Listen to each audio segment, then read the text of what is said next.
Good afternoon and welcome to Pickett, Wisconsin once again for another beautiful engine run.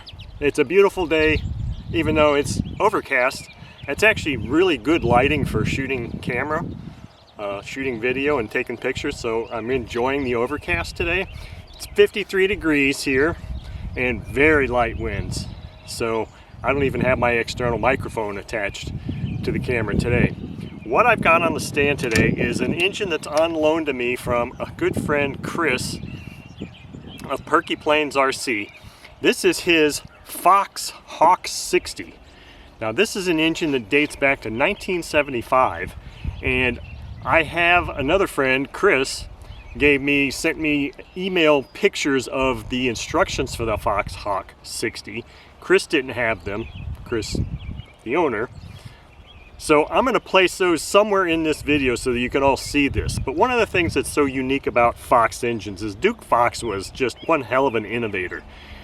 And that can be a good thing and it can be a bad thing, because over the years of him designing engines and carbs especially, you'll see a wide variety of carburetors. Some were just so complicated and unbelievably difficult to tune. Others were nice and simple. I'm not sure about this one. I've got a short video I took with my cell phone that I'm going to include on here, a close-up of this carb to show you the controls and stuff like that. But the thing that's interesting about this particular carb is it's not a rotating barrel carb. It's got a butterfly vane type throttle plate in there. And the other thing that's interesting is you can either attach the throttle on, it's got throttle arm attachments on both sides, which is a good thing, because the one that's over here would have been really difficult. I couldn't even fit it on my PSP stand. So I've got it set up on this throttle arm this time, and one of the things that's going to be nice about that is it's going to keep my hand outside of the exhaust area. So the other thing is that this engine likes to turn up. It says it's a 60. I guess that's really a 60, but they're saying in the instructions this thing can hit 25,000 RPM. Now, what the instructions recommend is don't go any larger prop than an 11.7. Now in the instructions they specifically called out, I believe, a top flight PowerPoint wood prop with those really thin blades, and I have some of those, but that's not what I'm running today. I'm going to run an APC 11.7 to begin with, and I've also got an 11.5 that I can put on here. So I'm going to be running an APC 11.7 prop, and I've got the recommended glow plug for this engine, which is a Fox RC long, and I'm running 5% fuel. Now this 5% fuel is my mixture, so it's 80-20 FAI fuel with just a little bit of Omega 15% blended in with it to make it an overall 5% nitromethane, but it's a 20% oil, which is what's recommended for this engine. So with all of that said, let's take a run on this engine. Oh, and by the way, it runs. I know that because I actually did a quickie test run in the garage. So hopefully we'll see the same results as I saw there, because I was like, holy crap, I got to get this out to the field today. So let's do it.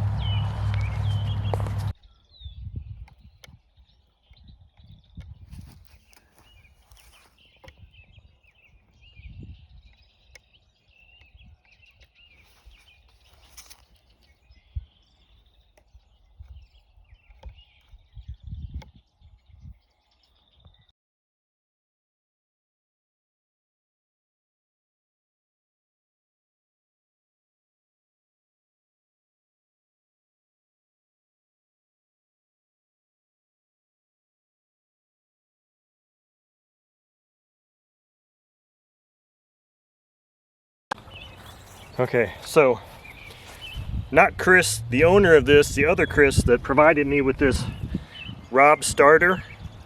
Thank you very much, because this thing kicks ass. I like it. So let's see here. This is a throttle plate type of deal. So I guess you prime it the same way. And that's all I'm going to prime it. And now let's just let her rip.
top on here while I still have enough fuel left. I don't know why all of a sudden it seemed very unhappy with what I did here with the low end. But I'm going to try and put it back to where it was because I liked it when it was happier. Okay, so this is an 11.5 APC.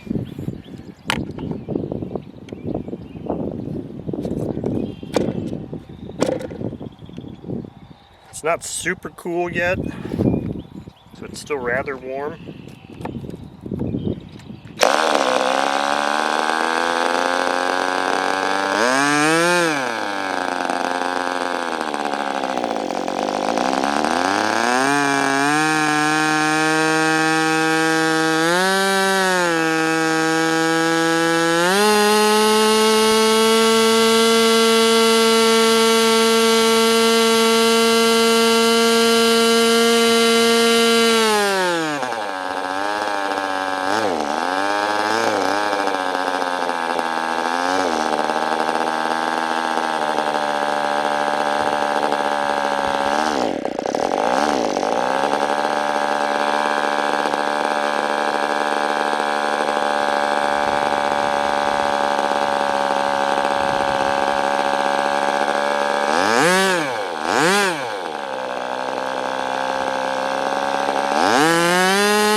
I don't know if I've got some mixture settings screwed up here or not. Fox Carbs say to do some things differently. I think I'm going to put the throttle stop down so it's not quite going so low and see if that helps. I mean, all I did was adjust the high speed there just a hair, and it wanted to die out on it, and I don't believe it's overheating because it's warm, but feels like operating temperature to me.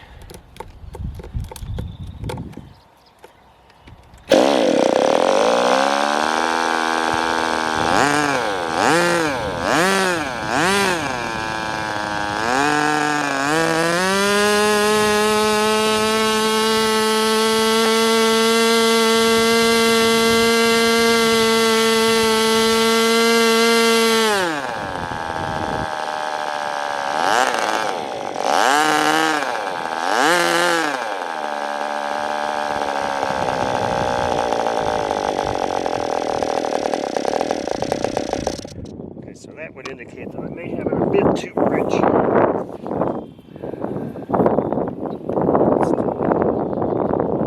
little bit of a tweak there. Seems like that was a rich indication.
epoxy carbs can be kind of a tricky deal. It seemed like I had it done really well until I started screwing with it with this particular prop.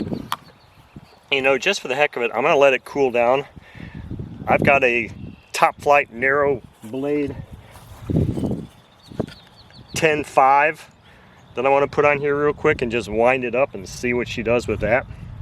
So let's do that. Okay, I got the Top Flight wood 10.5 on here. You can't really see how much fuel I got left, but I got a little bit of fuel left in this tank. So let's fire this thing up one more time and see what she does with this fuel and prop, or this prop.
Okay, so that was fun. Ooh, baby, that's warm now.